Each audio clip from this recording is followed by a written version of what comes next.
day, exactly. All right, Matthew 26. Matthew 26. We're going to actually start in verse 36. I gave you the previous thing, so just so you get your bearings, because there's three good rules of good biblical interpretation. Those are what? Read it in context, read it in context, and read it in context.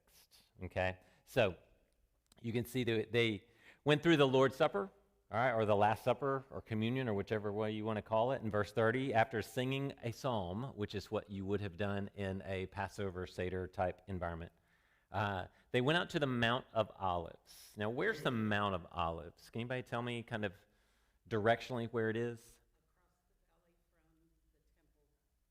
So we have the Temple Mount, we have the valley, the Kidron Valley, and then it goes up to the Mount of Olives. Now, this is on the east side, okay? So on the east side. So the gate that the Muslims decided, well, we'll brick it over, and that way God can't get through the gate. And then they said, we'll make a cemetery there, because if that'll be defiling, he'll be corrupt. I'm like, dude, he ain't walking in. He's just going to horse riding in, all right? And so that eastern sun, so you get the eastern sunrise coming over the top of the Mount of Olives, all right? So in the evening, you could sit on the Mount of Olives, see through that to the west, see the temple, and then have the sunset in the background, okay? So a lot of people would do this during Passover. They would come and they would just sort of camp out all over the Mount of Olives. It's just a beautiful location to sort of sit and enjoy all that. So lots of room, lots of places to kind of hang out there, all right? When they get there, Jesus has a little talk and says, you guys are all going to scandalizo, okay? Now, scandalizo means to stumble, to trip, to fall down. Jesus warns people, if anyone causes any of these little people, these little children to stumble, all right, you with me? To scandalize, okay? Then tie a millstone around their neck, throw them. Okay, so you see what's going to happen? You are all going to stop following me tonight. Now, your text may say, all of you will run away. The word run is not there at all, okay? Now, that would be the effect of falling away spiritually from me, because the opposite would be, I'm going to be faithful to you. So it's the opposite of being faithful, all right, or maintaining your faith. It's you're going to lose faith in me. Now, when you lose faith in me and there's a big group of soldiers with clubs and swords, you tend to do what in that moment? Stand there? No, what do? Run away. Okay, so you see how it sort of jumps a step there? All right, you're going to scandalize, you're going to lose faith in me, and then you're going to run away. And they just sort of mash those words together, okay? I will strike the shepherd. This is a quote from Zechariah, all right? But after I've been resurrected, to which they all went, oh, when will that be? Oh, on the third day? Okay, we'll be waiting on you. No, we totally missed that. I will go ahead of you to Galilee, okay? Now, very important in Matthew's gospel, the angel is going to say, Jesus told you, meet me in Galilee. Do you remember that? They're like, no. Right? So tell the boys I'll see him in Galilee. But Peter's defiant, right? Even if everybody scandalizes and then runs away, I won't. I'll even die with you. And Jesus just goes, man, no, you won't. You're going to deny me 3 times. And all the rest of the disciples, you can see it right there in the text, all the other disciples says, even if I have to die with you, I will never deny you, which is a very first century disciple, methetes to rabbi relationship. You did whatever your rabbi said, whatever he did, and you never, ever, ever turned your back on your rabbi. You never turned away from him. That was just the ultimate betrayal, okay? So that's why Jesus uses that word. One of you will betray me, all right? That was Judas literally doing it, but what did the rest of them do? The exact same thing. They all, in essence, betrayed that relationship that they had, okay? Just Judas quit. Judas lost hope and does what? Hangs himself. The others, even though all of them had run away, scandalized, lost faith, they all were in the room when Jesus comes back, okay? All right, 36. Then Jesus came with them to a place called Gethsemane, okay? Now, this is a garden that was located on the Mount of Olives, so it would have been on that sort of hillside, this massive hillside, all right? Does anyone know what Gethsemane means in Aramaic? It's an Aramaic word. Does anybody know it, remember it? I'm sure you've heard it before. I know I've said it, but many times. It means the olive press, okay? So I want you to get a visual of this. Anybody know how you make olive oil? You press the olive. You go to Albertsons, and it's in the aisle. It's like $10 a bottle. Yeah, that's how you make it. All right? No, you would take a massive stone, and you would put the olives in there, press it, and the oil comes out, okay? And so Gethsemane in Aramaic, which was the native language of first century Jewish, Hebrew was sort of the fancy language. Aramaic was a common person's language. It means, oh, that's where on the Mount of Olives, right over there, there's Gethsemane, there's the olive press. Now, metaphorically speaking, what happens at Gethsemane? What happens to Jesus? He's pressed, right? And his anointing, the oil, is what is produced in this moment, that anointing moment, okay? All right, so you get the visual on that. You get sort of the, whoa, that's awesome. I never put that together. I thought it was just a name. No, it means the olive press, all right? So imagine what the olive feels in that moment. That's what Jesus feels in this moment, okay? He told his disciples, sit here, all right? Disciples, we don't have the 12, but we're guessing it's kind of the 12, and we can't be too sure about it. But sit here while I go over there. Now, what did he just do? He just created a separation, didn't he? You sit here. I'm going over there. Why didn't he say, come over here with me and we'll sit together? Because they weren't ready for this. I mean, they're not even getting resurrection yet. And yet he's going to make this prayer. They're not ready for this. So you sit here while I go there. And then he takes along, verse 37, taking along Peter and the two sons of Zebedee. And who are the two sons of Zebedee? Easy question. James and John. James and John, okay? So Peter, James, and John. Now, I've said this many times. These three get picked out, and people always go, well, that was the inner circle. Well, again, there's only 3 times where they get picked out, okay? Does anybody remember any of those 3? Obviously, this one, Gethsemane. Jairus' daughter, right, is raised from the dead. He brings those 3 into the room with him. And then what? It happens on a mount where he's transfigured. The Mount of Transfiguration. Wow, man, y'all are awesome. All right? All right. Oh, is the camera not on? Oh, I didn't think about the camera not being on. But we have good audio. So, hey, I'm all over it. All right.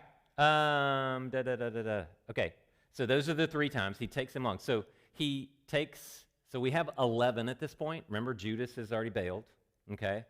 So we take, theoretically, the 11. We take 8 of them here, 3 more here, and then Jesus does what? Goes on a little further, okay? So you see the sort of the breakdown of what this is spatially, what's going on, all right? He began to be sorrowful. It's the Greek word lupeo. Lupeo is the strongest Greek word we have for grief. So to be overwhelmed with grief. Imagine just being at a point where you almost cannot function. This is how devastated you are. This is the word that's used when Jacob is told that Joseph has been killed, that he was unable to be consoled. That's the description. So imagine somebody coming and telling you your favorite child, the child of your favorite wife, is dead. And just that moment of just devastation. So this is what Jesus is feeling. And he was deeply distressed. Then he said to them, my soul is swallowed up or surrounded, peri, all right, around, perimeter, all right? My soul is surrounded by sorrow. Literally, there's no way out for me. If I go over here, I'm just surrounded by this sorrow to the point of death, all right? It's just the depth of it you can see there. Remain here. So who's he talking to? Remain here and stay awake with me. The 3, okay, because he left the 8, 3, 1. You 3 remain here and stay awake with me. Now, it seems very important to Jesus that these three stay awake. All right? It's the middle of the night. Why doesn't Jesus say, hey, I'm going to go pray. You guys knock it off. You can crash here. All right? I'll be back. He's very emphatic. Stay awake. Stay awake with me. 39, going a little farther, he fell face down. All right? He fell on his face. It literally means on his face. And prayed. And praying, my Father, if it is possible, let this cup pass away from me. Yet not as I will, not my desire, not what I want, but as you will. As you will is what your will is. That's what I desire in this moment, okay? Now, he's going to imply to them, come back and go, you couldn't stay awake for 1 hour, so how long has Jesus been praying? There you go. Awesome, all right? Daddy, you don't even have to think anymore. You're not at school, all right? So you look in 40. Then he came to the disciples and found them sleeping, all right? He asked Peter, so couldn't you stay awake with me for 1 hour? Stay awake and pray. Again, he's very emphatic. Now, why? He gives a reason right here. So that, the effectual clause, right? Underlining any so that's in your Bible.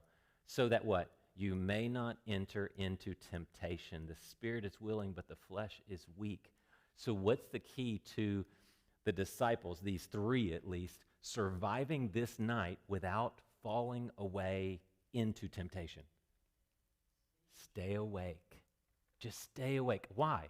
Is there something about staying awake that's going to help you with temptation? No. What's Jesus doing?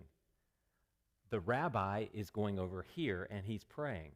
You stay awake and do what? What did your rabbi do? That's what you do. Rabbi does it, you do it. So what happens? If they'll stay awake and pray, what happens when the Judas and the boys show up? Are they ready? If they've been praying into this all night, they're ready. But what happens when they keep falling asleep? They failed to prepare themselves for the moment. All right? And what happens at the end?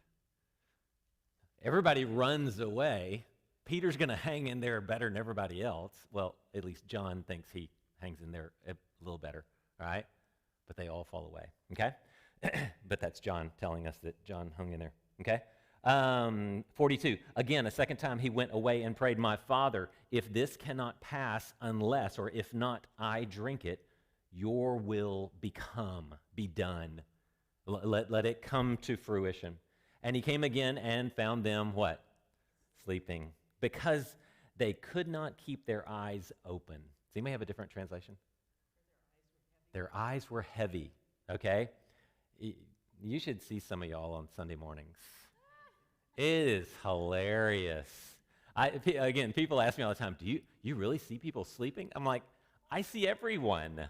I know, trust me, you cannot fall asleep in one of my sermons and me not know you fell asleep in one of my sermons. Trust me. I've been doing this too long. I know exactly who's awake. I know exactly who's asleep. I know if I can wake you up or not. There are some people I can wake up just by inflecting my voice, all right? Or doing something, and I kind of just throw my voice out there a little bit, and they'll and my favorite thing is to stare at them when I wake them up, all right? Because you wake them up, and they're like, and I'm like staring them down. It's like, oh, man, you got me. I'm like, I get you every week. How do you think I know how to wake you up, all right? And then there's some people, it's like, I can inflect my voice all day long, mouth open, doing all this. No. I see it all right? It's funny. I should make video of it and just show people, okay?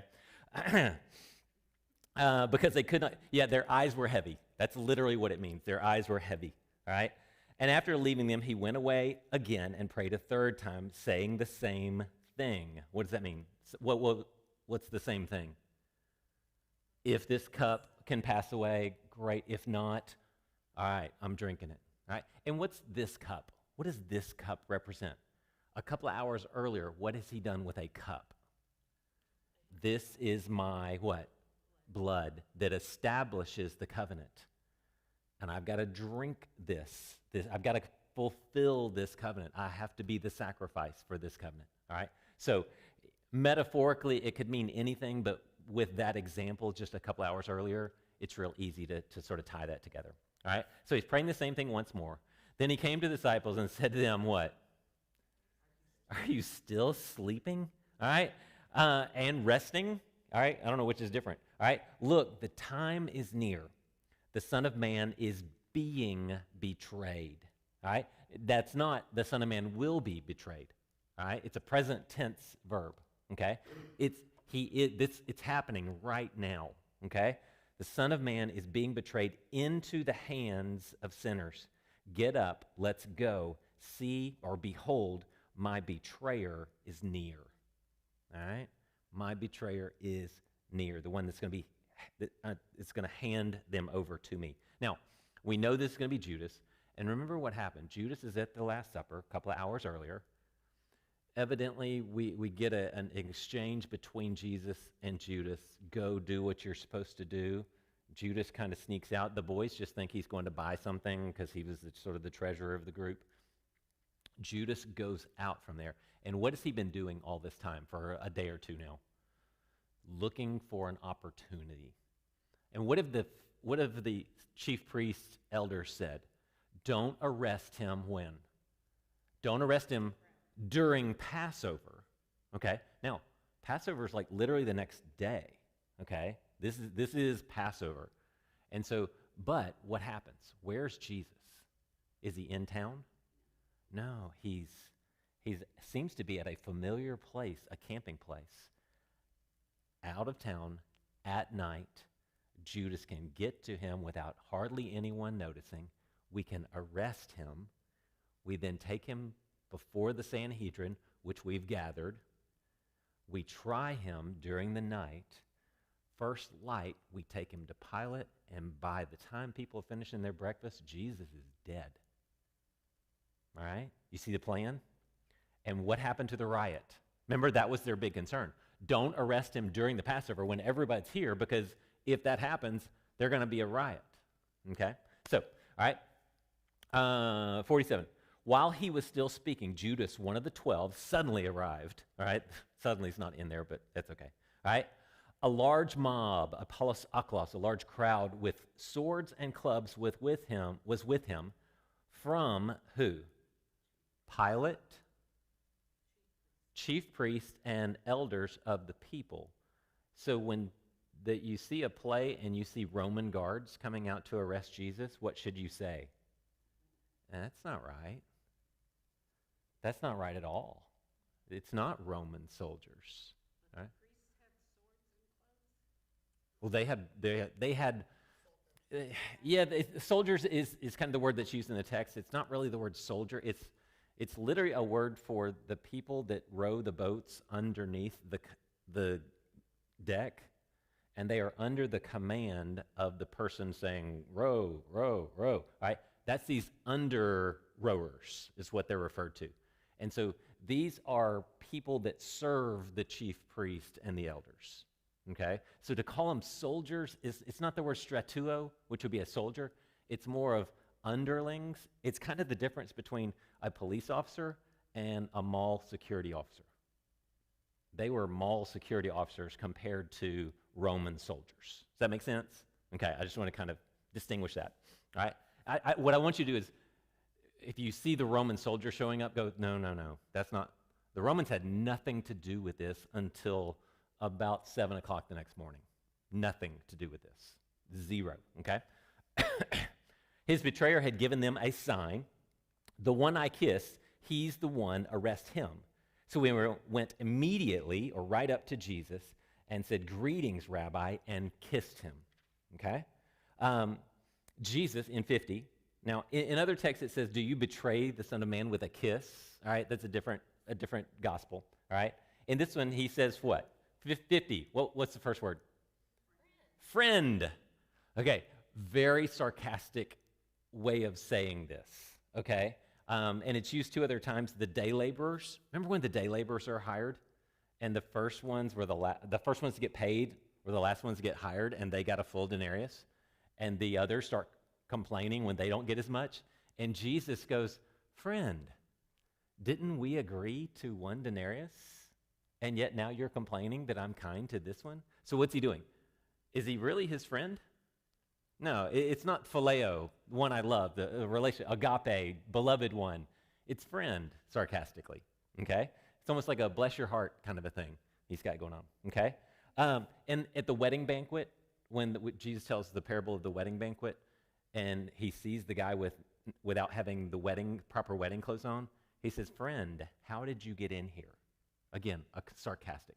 So when he talks to Judas, he's kind of, and I don't want to say snarky, sarcastic, it's more of an indictment of you are wrong. You are in the wrong, but I'm going to treat you with some respect and some honor, but you're wrong, okay? Friend, Jesus asked him, why have you come, all right? Why have you come here? Then they came up, and notice Judas doesn't answer.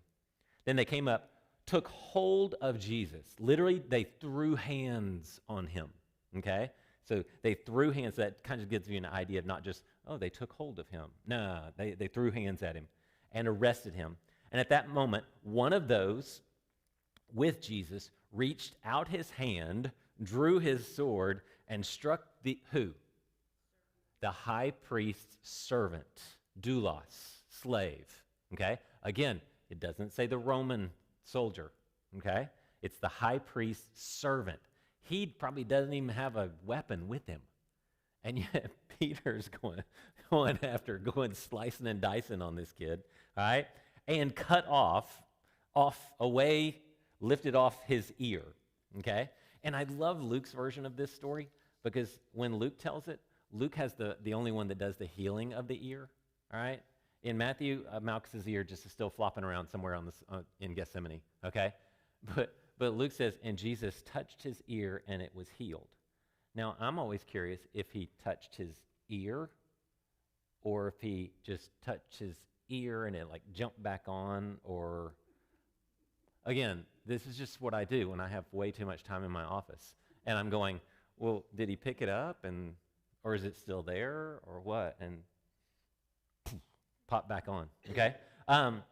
Then Jesus told him, put your sword back in its place because all who take up the sword will perish by the sword. Or do you think that I cannot call on my Father and he will provide me at once with more than 12 legions of angels? Now, does anybody have a note of how many a legion is? My Bible says 6,000. All right, now is Jesus saying, God can give me 72,000 angels? That's about his limit. I don't know if he can give me more than that. All right, more than 72,000. So maybe that's the floor. I can get at least 72,000 angels in an instant. All right, what's he trying to tell Peter though? What has he just prayed in the garden? If this cup cannot pass from me, I'll drink it. And then Peter tries to do what? Again, Peter tries to get in front of Jesus. No, you're not going to die. And he's like, no, Peter, get where? Get behind me. I'm getting somewhere, and you really, really, really want me to get there. All right? You may not like it when I get there, but you'll love it when I get there. All right? So I could do this. I could fix this any moment. Now, that's an interesting question to me, though. Could he really? Could he defy the will of the Father and call angels to save him? And would the Father actually go along with this request? That's why I'm asking you this question.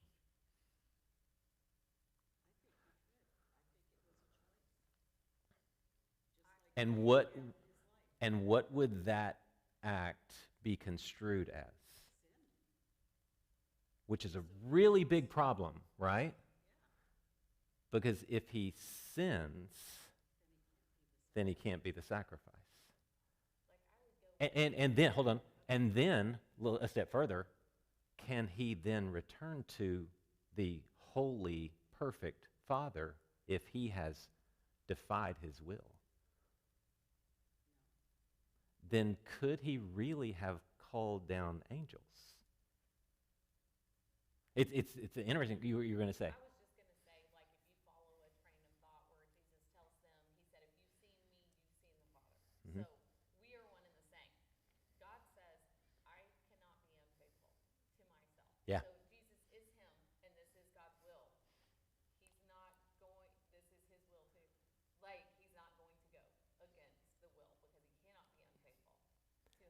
Now, does he have those angels at his disposal just in a generic sense? Absolutely. Now, could he utilize those to avoid the death? That's where you get into the, well, that would defy the will of God, but would he be justified? Because what sin has Jesus committed? So for God to rescue him in this moment, okay, then Jesus gets rescued because he's done nothing wrong, theoretically, unless you want to roll down the, if he defied the will of God, that would be sin kind of a thing. But who is on the outs if Jesus does call for these angels? All of us. We have no redemption. We have, the cup would be passed away, okay? What do you think of the, if whoever draws the sword, like, will die by the sword? Like, I just don't have any notes for that. I think he's making just a generic statement of, look, if you want to play this game, it's going to get played back on you. Judge not lest you be judged. That idea. So, yeah, violence begets violence. Okay, yeah. I mean, and again, it's not a specific, you drew the sword, so then you will die, because how does Peter die? Peter drew the sword, but he didn't die by the sword. Okay? And no one cut off his ear. It wasn't like an eye for an eye kind of thing. So, yeah, you don't get weird about that one. All right, 54. Here's what's cool. How then would the scriptures be fulfilled that say it must happen this way? Now, I will argue till the day I die that I believe Christianity because of fulfillment of prophecy. If someone were to come to me and go, well, you don't believe that Muslims or whatever, that they believe in God, I say, and I would argue this. If someone asked me, what do you think about Islam? I would say, I have no reason to believe in Islam. I have no evidence. I have nothing that's compelling that I would say, I believe in Islam because there's no way this could happen absent the presence of the divine. If someone asked me about Buddhism, if someone asked me about Hinduism, if someone asked me about any religion out there, I would say, give me a compelling reason to believe what you say. So it's not, I hate Islam, I hate Buddhists, I hate Hindus, no. I have no compelling reason to believe them. But the Bible, 180 something specific prophecies related to the person of Christ coming true. Now I have a compelling reason to believe this. And if that religion says, I am the way, I am the truth, and I am the life, and I have compelling reasons, then what do I do with all the rest of the religions? What do I do with all these other faiths? I have a compelling reason to believe this one, all right? And it says it's the only way. Therefore, all the rest of them fall by the wayside. Bonus, I don't have any reason to believe any of these, all right? You can go with Jehovah's Witness. You can go with Mormonism. You can go with all these faiths. Give me a compelling reason. Give me a compelling reason to believe it. Show me a prophecy. And that's why the fulfillment of prophecy is so crucial, because it is that compelling evidence that says this is true. So we don't hate anybody else. We just don't have a compelling reason to believe it. We just don't. And that's how I argue with people. Show me your reason. I'll show you what I believe. And I'll show you how the scriptures were fulfilled. You explain to me how, absent the divine, I'm all ears. But you can't. There's absolutely no way you could do that, okay? So the value of this fulfillment of Scripture, we'll see that a couple of times here. At that time, Jesus said to the crowds, all right? Now, that's an interesting statement. Said to the crowds. Who are the crowds? He's not in the temple teaching, right? The mob, the polis aklos, the many of the crowd were there, all right? Have you come out with swords and clubs as if I were a criminal? That's the same word of the two that will be crucified on either side of him, all right? To capture me, to take me together, all right? Every day I used to sit teaching in the temple complex and you didn't arrest me, but all this has happened so that the prophetic scriptures might be fulfilled. This is how it was supposed to go down. That's to fulfill scriptures so that 2,000 years later, people can look at their Bible, point to this and go, this is the compelling evidence of Christianity. Explain to me how this happens over and over and over and over. Well, Jesus just contrived all this. Well, how did he contrive his birth? In Bethlehem. Anyone? Anyone? I mean, you're going to have to go a little deeper on that one, okay? How did he compel the Roman governor to crucify him? Yeah, I mean, you're gonna get about too deep in that argument, and then I got the other 178. I got you. Okay, all right. Then all the disciples left him, deserted him. Aphiemi, this again, which is so horrible. But Peter and Andrew, when Jesus calls them, what do they do with their nets? Drop them. Aphiemi, forgive. It's our word for forgive. To just drop it. And in this moment, all the disciples did what? Dropped who? Their rabbi. You feel the weight of that? They dropped their rabbi and what? This time they actually ran away. It's not they were scandalized. They were already scandalized. When they dropped Jesus, that was the scandalizing effect, okay?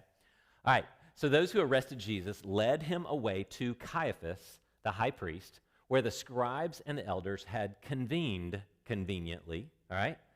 Meanwhile, Peter was following him at a distance, right to the high priest courtyard, okay? Now, let me give you spatially. So you'd have the road or the alley or whatever, and then you would have what's called the pile, all right, which is sort of the foyer of your house, the entryway to your house, if you have that kind of thing, right next to the front door, all right? And then you would have the courtyard, the alle, and then you would have the meno of the house, which is the resting place, okay? When it says there will be mansions, you'll have a mansion in heaven, all right? This is this word meno, mansion, meno. You see where that comes from, all right? So the pile, the alle, and then the meno, all right? So he goes all the way into the alle, all right? So he can hear what's going on, all right? That would be a big sort of courtyard, open area, all right? He went in and was sitting with the temple police, again, sort of the underlings, all right, to see the outcome or to see the completion of this trial. He wanted to see what's going on. The chief priest and the whole Sanhedrin, interesting point right there, the holos Sanhedrin, all right? That's the whole, all 71, if you imply from whole, all right? There's 71 on the Sanhedrin, okay? All of them were looking for false testimony. Now, we got two guys in the Sanhedrin called Joseph of Arimathea and Nicodemus. Are they in on this? I mean, we're talking about guys 24 hours, less than 24 hours from now, are going to ask for the body of Jesus. Do you think they're in on this? So when it says the whole Sanhedrin was looking for false testimony, is Matthew kind of fudging a little bit here? It seems very unlikely that Joseph of Arimathea or Nicodemus were there. All right? It just doesn't make sense that they would be looking for false evidence and then like literally 12, 15 hours later asking for the body of Jesus and burying him. Just doesn't make sense, okay? That's okay. They were looking for false testimony. And that's why a lot of people think there was not a sufficient quorum of the members of the Sanhedrin there, or there was a select group making up a sufficient quorum waiting to try Jesus, and Joseph didn't get the invite and Nicodemus didn't get the invite because they knew where they stood, okay? Don't put it past Caiaphas to do something like that. All right, they were looking for evidence against Jesus so they could put him to death, but they could not find any, even though many false witnesses came forward. Finally, two who came forward stated, this man said, I can demolish God's sanctuary or tear down or loose down, like pulling out bricks to loose. You see the imagery of loosing? You pull out a brick, that you untie something, is you pull it apart. They're loosing it. They're pulling it apart. We'll talk about this on Sunday, so remember that word, all right? This man said, I can demolish or pull apart the God's sanctuary and rebuild it in 3 days. Now, here's where it gets really interesting.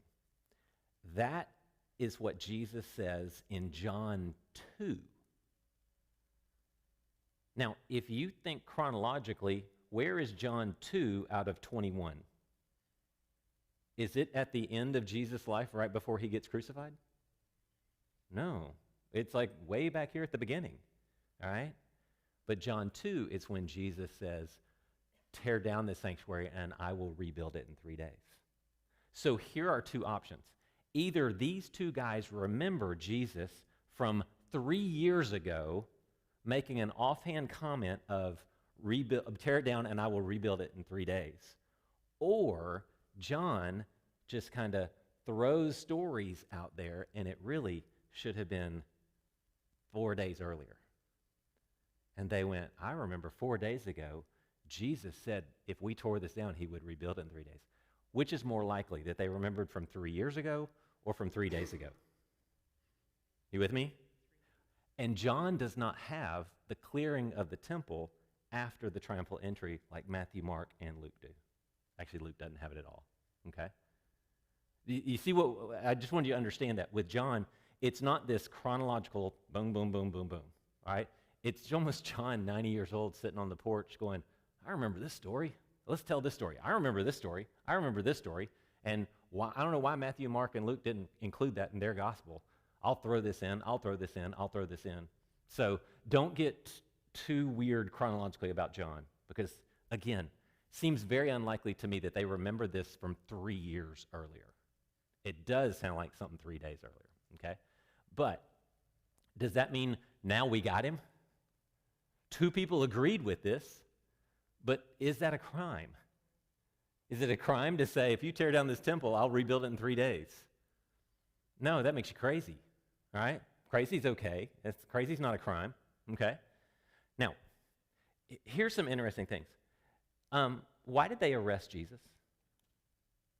Just don't look at your text because it's not there. Why did they arrest? What crime? Because generally when you arrest someone, you have to have what? I watch too many cop shows, so this is easy for me. Well, not just evidence, but you have to go to a judge, demonstrate that evidence, and say, I would like to get a warrant to arrest this person. Or when you do arrest them, you can't go, we're arresting you, we're not sure why. Unless you're a political figure that shall remain nameless, okay? Yeah, it's what Stalin said, show me the person and I'll find the crime. Okay? So this is the idea. They just go arrest Jesus. Because what do they do next? They start to look for a crime. Okay? So was that legal, what they did? No. Not in any way, shape, or form. Okay? We've already discussed the idea of the quorum that may or may not have been present, that needed to be. Okay? The witnesses, it said they had to be essential, in all of the essential facts, they had to be absolutely consistent. They could not have any distinguishing marks to remove them from that.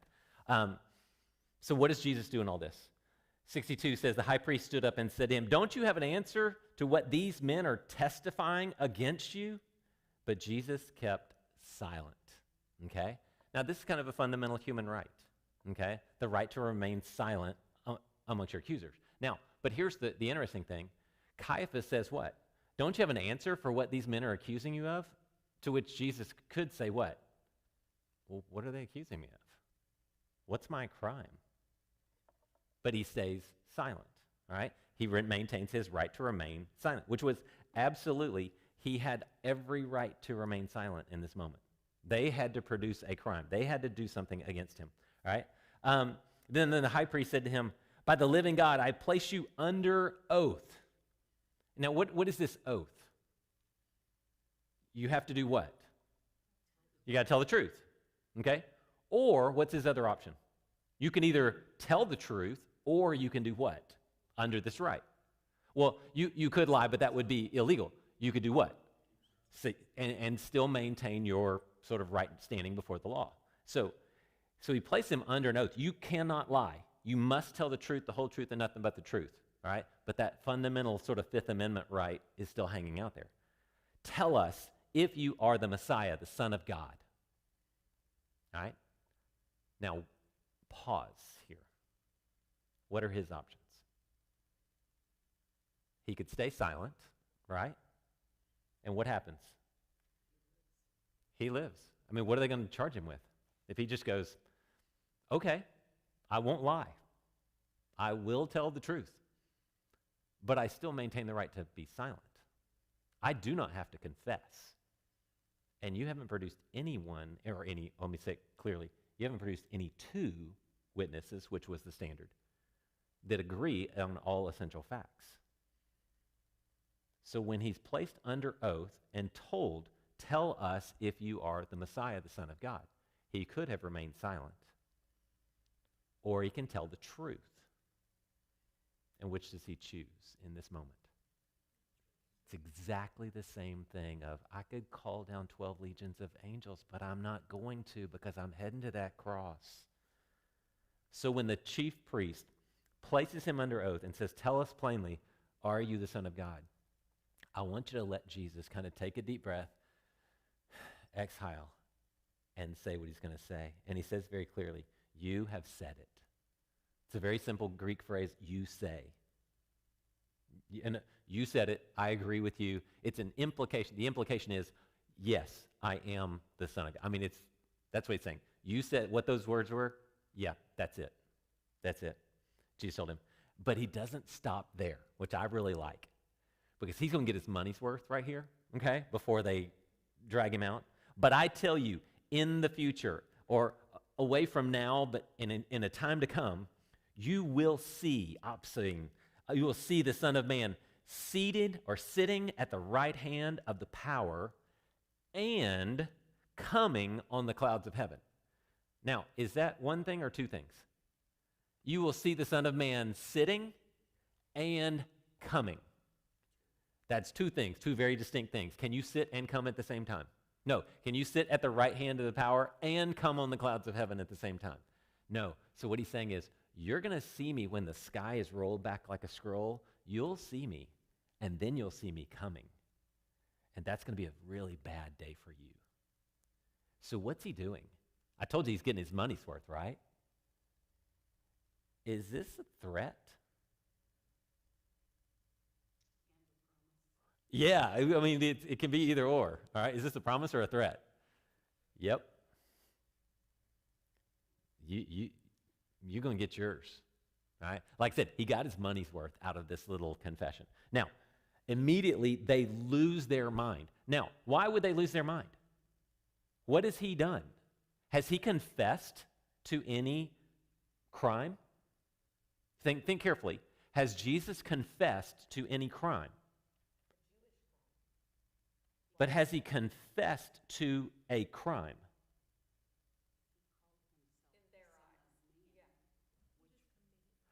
There you go. Hold on. Donna, say it louder. He just committed the crime right there on the witness stand. You understand the distinction? All right, it's kind of a distinction without a difference, but I want you to understand. He pauses in this moment and says, I can stay silent. I can tell the truth. All right? I'm not confessing, yes, I committed blasphemy. He just committed blasphemy in their eyes. So here's what I want you to know.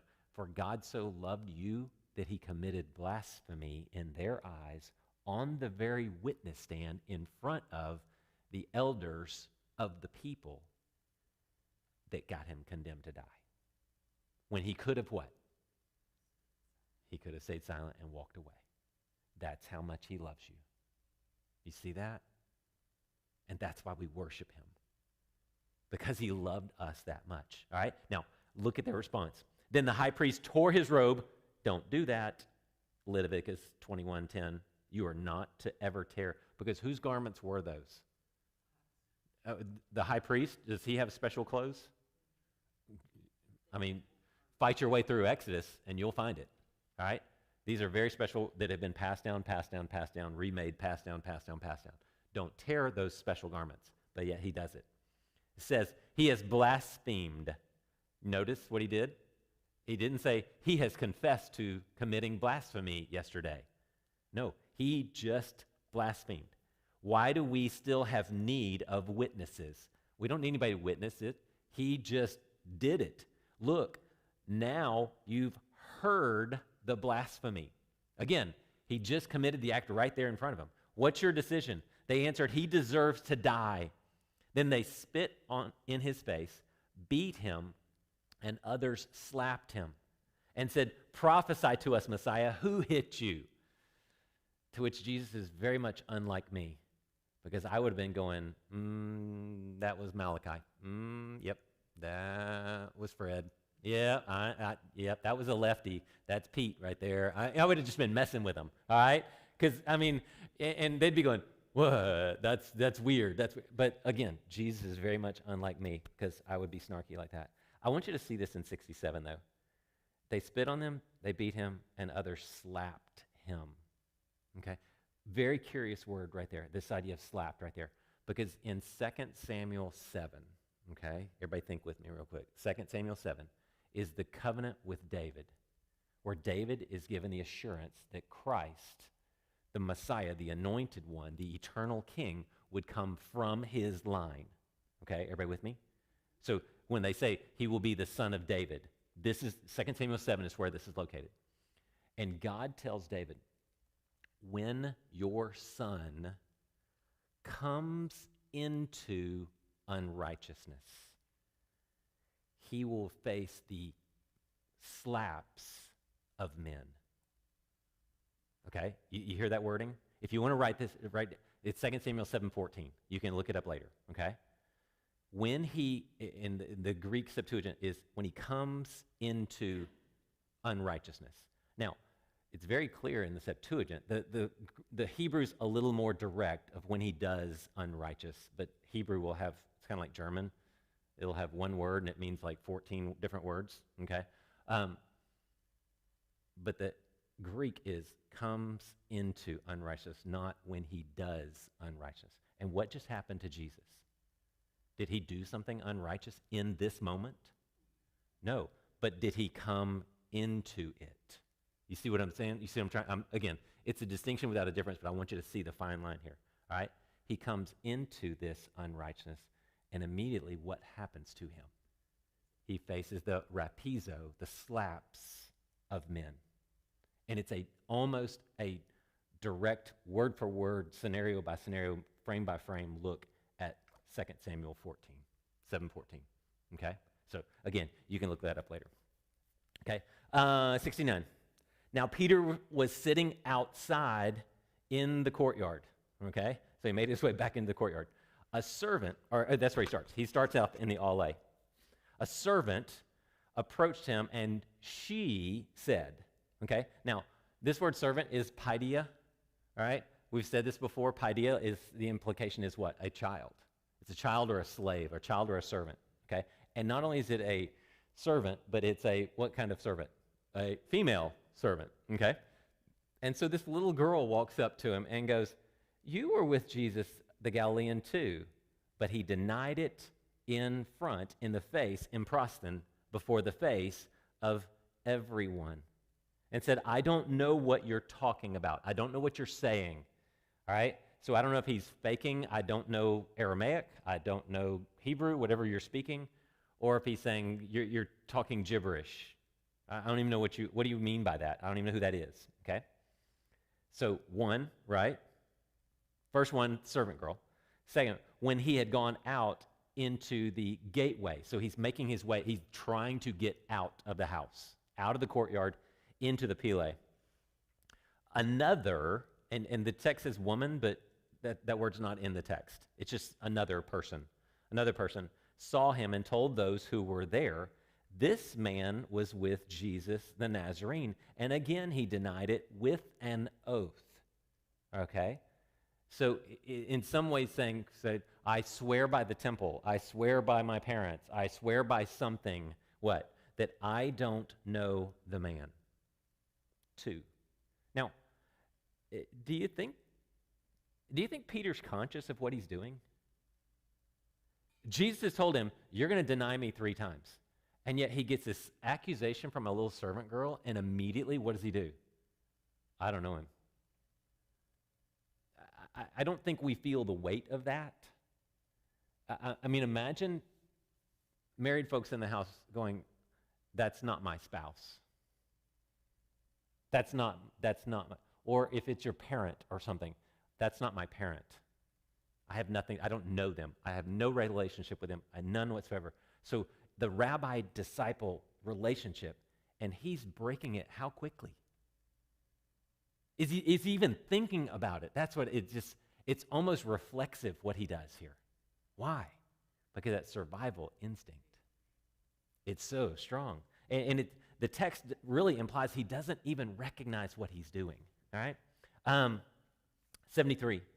After a little while, okay, a mikros, small, those standing there approached and said to Peter, you certainly, truly, aletheia, truly, you are one of them, or you are out of them, since even your accent gives you away or makes it evident. I can tell you're from Texas, all right? I can tell just by the way you talk, you're from Texas. It's interesting. I can tell the difference between a Texas accent and like a Georgia, Alabama accent, and there's lower Alabama, LA accents, okay? You can tell people's accents, right? Okay? So we were up in New York. It was like, wow, you're from here, aren't you? Yeah, all right? Or you can hear 85 different accents all in one subway car, all at the same time, which is really fun, all right? But it's your accent. It's unmistakable. Then he started to curse. Okay, now, that people get weird about this because they think he's starting to drop like F-bombs and saying cuss words. It's not what it means at all, okay? It's the combination of the word kata and anathema. Kata, anathema. Down, anathema. Bring anathema down on who? Me. If I'm lying, bring it on me. So when he swears, kata anathema, he's saying, bring on anathema on me if I'm lying to you, okay? You see what he's doing? So he's not cussing at anybody, okay? He starts to curse himself, all right? And to swear an oath, okay? So earlier, he denied it with an oath, and now what's he doing? He's swearing an oath. Is there any difference between those two? If you deny something with an oath, did you just swear an oath? You made a sworn statement, sworn, you with me? He's doing the same thing again, okay? It's just a different way of wording it, all right? One has the noun, an oath. The other has the swearing of the oath, the verb of the oath, okay? I do not know the man. Immediately a rooster crowed. And Peter, what? Remembered. Are you kidding me? Now? He's denied him three. Now, and we've talked about threes in here, right? When you do something 3 times, what does that mean? You don't do 3 times on accident, all right? It wasn't somebody slipped. No, you did it 3 times. God is what? Holy, holy, holy. Pilate is going to say, Jesus, I find no charge in him. I find no charge in him. I find no charge in him. Do you see the 3 aspect? And we see this over and over and over. It's almost like a superlative, all right? Best dressed, most likely to succeed. Best personality, believe it or not, okay? People don't believe me when I say that. I don't know why, all right? He remembers. He remembers the declarations, the rhema, the words of that Jesus had spoken. And how does he feel in this moment? Luke says the Lord turned and looked at Peter. Oh. You imagine? You say, I don't know that man, whatever, and then all of a sudden Jesus turns and you lock eyes. How's Peter feeling? But at least he's in the room. Where are the others? Where are the other 10? They're not even in the room. They didn't even make an attempt. Now, you can go back and forth of, did Peter have free will to go there or not? Yeah, he did. He wasn't a robot. Jesus just knew what was going to happen. And if you keep reverse engineering, why did it happen?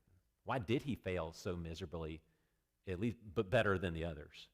When Jesus said what? Stay here and stay awake, theoretically, to pray. He wasn't prepared. And Jesus knew he was not going to be prepared. And Jesus knew he was going to deny him 3 times. All right? So did he have free will to go? Yeah. He wasn't a robot. He wasn't like, oh, I don't want to go. I don't want to go. No, he knew what he was doing. And he was doing it for a noble purpose, but yet when he got there, what happened? The survival instinct kicked in. And then he remembered. After the rooster crows, again, it's like denying your spouse or your parent or your child. I don't know who that kid is. Take him away. And then he remembers. And he went out and he wept bitterly. Then what? Then what does Peter do? Does he go run back to the disciples and go, man, you guys won't believe what I just did? What do you think? Does he run back to the disciples and say, guys, you won't believe what I just did? What about the next day? Guys, I got to make a confession to you. You won't believe what I did yesterday. What about Easter? When does he confess? When does he go, guys, you won't believe what I did? Or does he put a smiley face on at Easter? Jesus, so glad to see you. A little awkward. And Jesus just looks at him and knows exactly what he did. And it's not until breakfast on the beach in Galilee that Jesus says, Peter, do you love me? You know I love you. All right. Peter, do you love me? Yeah, you know I do. Peter, do you love me? You know all things. And I wonder if in that moment Peter went, I see what you're doing. I see what you're doing. You let me say I love you 3 times because I said I didn't know you 3 times, and to make up for that. Isn't that the graciousness of our God? Man, he gives us that opportunity to fix things. And Peter takes it. And what? 9 days later, 10 days later, he's standing in front of thousands upon thousands telling them about the gracious love of Christ at Pentecost. And 3,000 people get saved. The least likely person. Because what happened the night before he was crucified? He denied him, but yet he restored him. So, all right? Good deal. All right, any questions? I put 3 copies of a paper I wrote in seminary about the legalities of the trial. I threw out some of those. I was trying to think of some of the others that I didn't get to. A night capital crime punishment or crime trial was illegal. It was illegal to hold a trial on the eve of Sabbath or a festival. The second day of the trial was the earliest you could bring down a sentence or a conviction. And then here's an interesting one. If the entire Sanhedrin was unanimous, which they were, then the case was thrown out. Because theoretically, you had no one arguing on your behalf, which a lot of people think this is sort of the origination of the right to a legal defense, to have an attorney on your behalf. So it's kind of implied in that. If you've ever seen 12 Angry Men, all right, the old version's infinitely better, all right. Yeah, he had that one guy on the jury that was kind of fighting for him, and so that it's kind of that idea. If you didn't have anybody fighting for you, this was a rigged trial. And this was not cool. So a unanimous, which it was, according to Sanhedrin, right? They all said he deserved to die, would have been theoretically thrown out according to what's called the Mishnah. Now that was not codified until 150 years after Jesus was crucified, all right? But they think a lot of those things were already in place. They were just codified in 200 something. So, all right? So if you